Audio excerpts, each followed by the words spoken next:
Today I'm going to present or discuss the world biome. Right, most complex land biome. Tropical rainforest. Location found near equator. Little variation in temperatures. No distinct seasonal changes. Tropical rainforest abiotic factor. We have high biodiversity and biomass. Both hot and moist, and ideal for bacteria and other microorganisms. They quickly decompose matter on the forest floor, allowing nutrients to be recycled.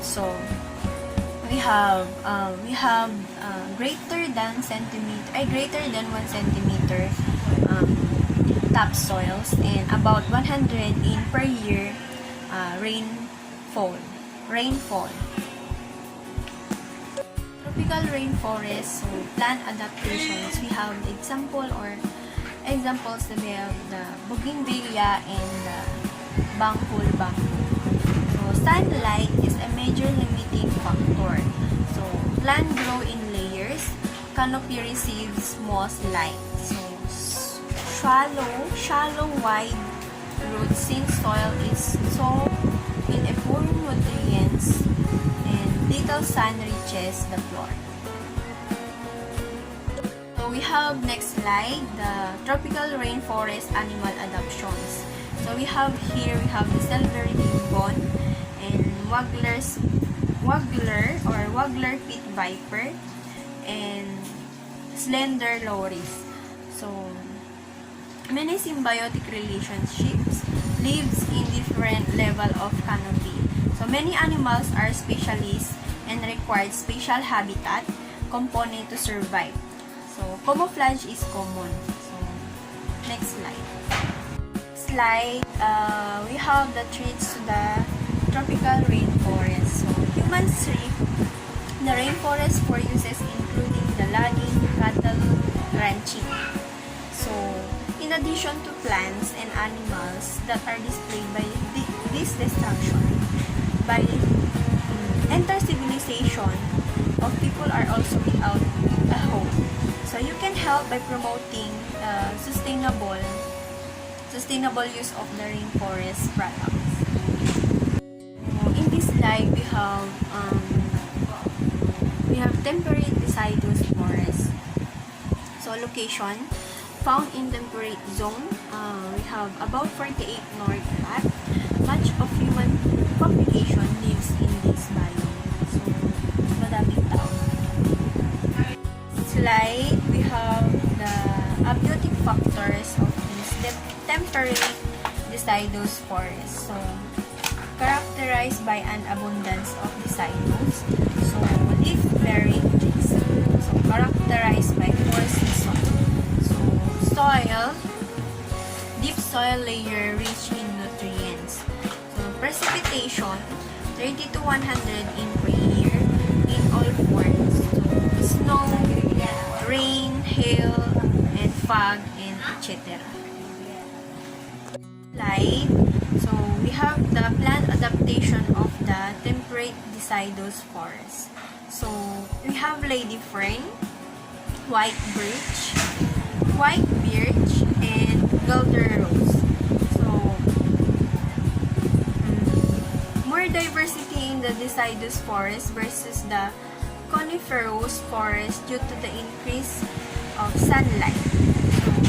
Trees adapt to varied climate by becoming dormant in winter.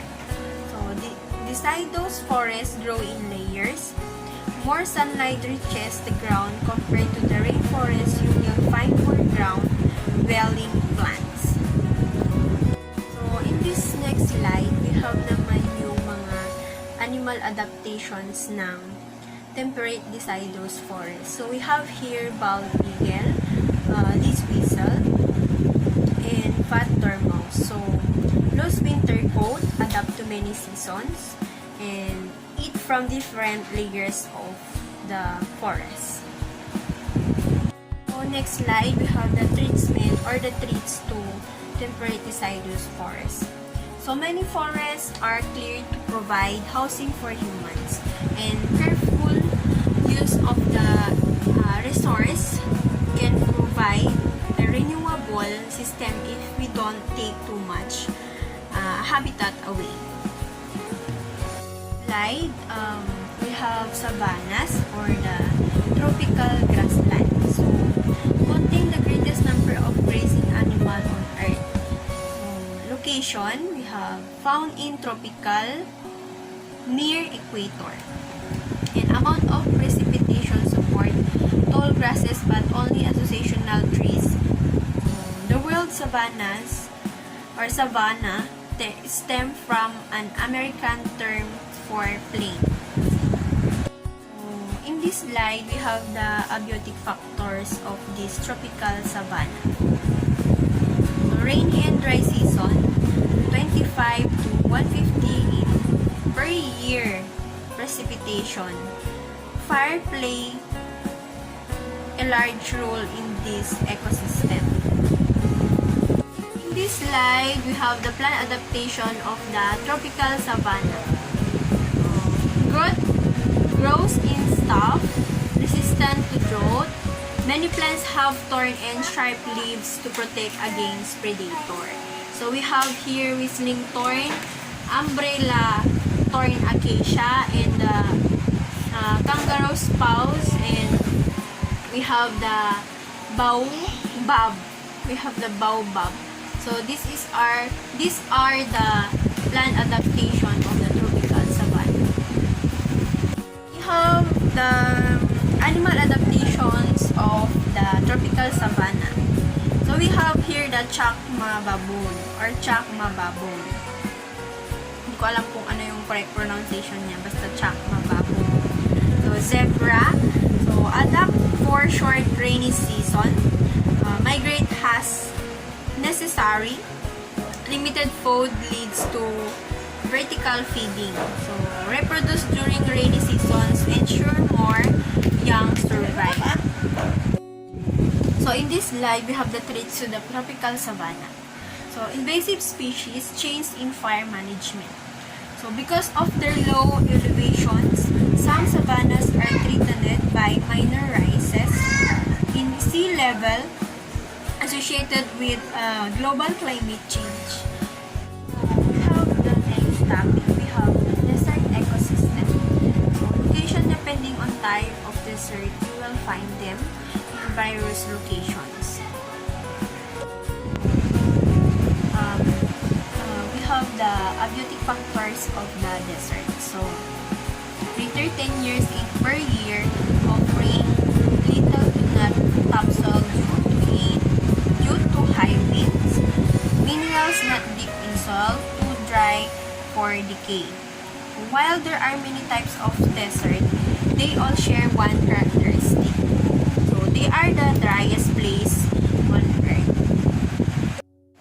So in this slide, we have the adaptations of plant in desert. So we have barrel cactus, opotolio, and Joshua tree. So, spine, succulent, stick, waxes cuticle, shallow growth roots. So, these are the plant adaptations of deserts. So, in this slide, we have the animal adaptations in deserts. So, we have bobcat, armadillo lizard, and we have the javelina.